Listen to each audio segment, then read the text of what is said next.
But an experiment is not a public opinion poll. It examines behavior under the pressure of social forces, as the experiment of Solomon Asch reveals. The experiment you'll be taking part in today involves the perception of lengths of lines. As you can see here, I have a number of cards, and on each card there are several lines. Your task is a very simple one. You're to look at the line on the left and determine which of the three lines on the right is equal to it in length. All right, we'll proceed in this order. You'll give your answer. Only one of the people in the group is a real subject, the fifth person with the white T-shirt. The others are confederates of the experimenter and have been told to give wrong answers on some of the trials. The experiment begins uneventfully as subjects give their judgments. Two. 3. 3. But on the third trial, something happens. 2.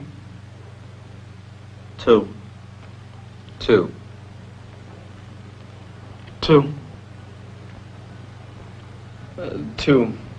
The subject denies the evidence of his own eyes and yields to group influence.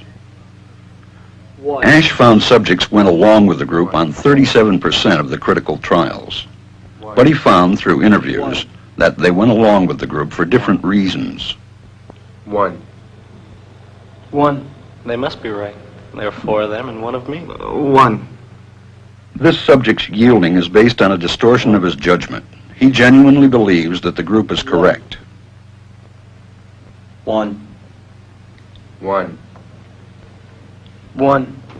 2.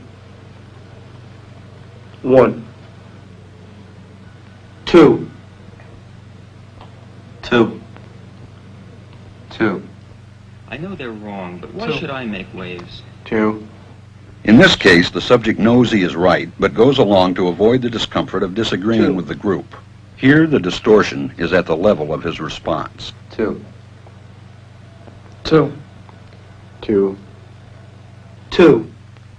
In the previous experiment, the naive subject stood alone against the group.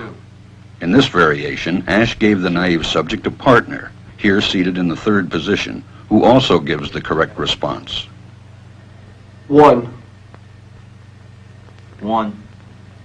2. 2. With a partner, yielding drops to only 5% of the critical trials compared to 37% without a partner. Although subjects report warmth and good feeling toward the partner, they typically deny that he played a role in their own independence. The partnership variation shows that much of the power of the group came not merely from its numbers, but from the unanimity of its opposition.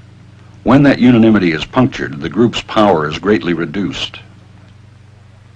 Sometimes we go along with the group because what they say convinces us they are right.